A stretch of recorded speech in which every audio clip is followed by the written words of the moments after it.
Hello guys, ഞാൻ പറഞ്ഞിട്ടുണ്ടായിരുന്നു കഴിഞ്ഞ ദിവസം നമ്മുടെ പഴയ വീടുണ്ടായിരുന്നിടത്ത് നമ്മൾ പോയിട്ടുണ്ടായിരുന്നു എന്ന്. വയനാട് ചൂരൽമലയാണ് കേട്ടോ എൻ്റെ വീട്. ഇപ്പം നമ്മൾ നിൽക്കുന്നത് റെൻറ്റിനാണ്. ആ സംഭവം നടക്കുന്ന സമയത്ത് ഞാനും മോനും ഉമ്മച്ചിയും അനിയനും മാത്രമേ വീട്ടിലുണ്ടായിരുന്നുള്ളൂ കേട്ടോ. ഉപ്പച്ചിയൊക്കെ ഗൾഫിലായിരുന്നു. പിന്നെ ഒരു 2-3 മാസമൊക്കെ കഴിഞ്ഞിട്ടാണ് ഇപ്പച്ചി ഇപ്പം നാട്ടിൽ നിർത്തി വന്നിരിക്കുകയാണ് കേട്ടോ. ചെറിയാക്കാക്കും ഇക്കാക്കൊന്നും ഒരു സ്ഥലവും മനസ്സിലാവണില്ല. കാരണം നമ്മൾ ഡെയിലി കണ്ട് വളർന്ന സ്ഥലമായതുകൊണ്ട് നമുക്ക് ഏകദേശം ഒരു ഐഡിയ ഉണ്ട്. അവർക്ക് തീരെ ഒരു ഐഡിയ ഇല്ല. അപ്പം ഇപ്പച്ചി ഓരോന്നും ഇങ്ങനെ പറഞ്ഞു കൊടുക്കാൻ കേട്ടോ. നമ്മളെ വീട് അവിടെ ആയിരുന്നു ഉണ്ടായിരുന്നത്, അങ്ങനെ എങ്ങനെ എന്നുള്ള കാര്യങ്ങളൊക്കെ പറഞ്ഞ് മനസ്സിലാക്കുകയാണ്. പിന്നെ പറഞ്ഞാൽ നമ്മൾ ഇങ്ങോട്ട് അധികം വരലില്ല. കാരണം എന്താ വെച്ച് കഴിഞ്ഞാൽ മറക്കാൻ ശ്രമിക്കുന്ന ഓരോ ഓർമ്മകളാണ് നമുക്കതൊക്കെ പറയുന്നത്. പിന്നെ ഇപ്പോൾ എന്നൊക്കെ പറഞ്ഞാൽ ഒരുപാട് നമ്മൾ അഡ്ജസ്റ്റ് ആയി, വലിയ പ്രശ്നമല്ല.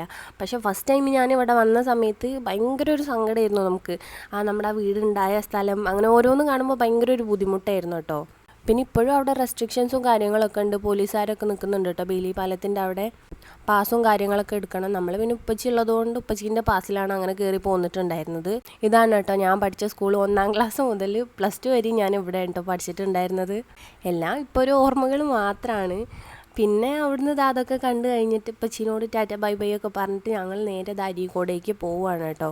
പിന്നെ തിരിച്ചു പോകുന്ന വഴിക്കൊക്കെ നമ്മൾ തന്നെയാണ് കേട്ടോ സംസാരം. കാരണം നമ്മൾ ജസ്റ്റ് മിസ്സിനാണ് രക്ഷപ്പെട്ടിട്ടുണ്ടായിരുന്നത്, ഞാനും മോനും ഉമ്മച്ചിയും അനിയനാണെങ്കിലും ഒക്കെ കേട്ടോ. ദൈവത്തിൻ്റെ അനുഗ്രഹം ഉള്ളതുകൊണ്ട് നമ്മളിപ്പോഴും ബാക്കിയായി നിൽക്കുന്നുണ്ട്.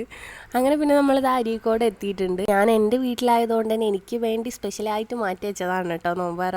അവിടെ ഓൾമോസ്റ്റ് എല്ലാം സെറ്റാണ്. നമ്മൾ വൈകിട്ടായിട്ടുണ്ടായിരുന്നു കേട്ടോ അരീക്കോട് എത്തിയ സമയത്ത്. ലാസ്റ്റുള്ള ഫ്രൂട്ട്സ് കട്ടിങ്ങും പിന്നെ ജ്യൂസ് അടി അങ്ങനത്തെ പരിപാടി മാത്രമേ ബാക്കി ഉണ്ടായിരുന്നുള്ളൂ കേട്ടോ. നോമ്പിൻ്റെ തുടക്കത്തിലേ പ്ലാൻ ചെയ്ത നോമ്പേറെയാണ്. പിന്നെ നീട്ടി ഇതാ ലാസ്റ്റ് ആയിട്ടുണ്ട്. ഇനിയിപ്പോൾ ഇന്നോ നാളെയോ പെരുന്നാളാവും എന്നൊക്കെയുള്ള കണക്കിനാണ് നിൽക്കുന്നത് കേട്ടോ.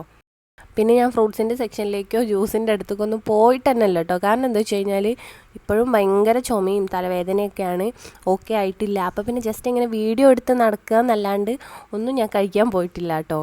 എനിക്ക് മാത്രമല്ല മോൻക്കും കൂടി വയ്യാതെ ആയതുകൊണ്ട് കുറച്ചൊന്നും നമ്മൾ ശ്രദ്ധിക്കണമല്ലോ.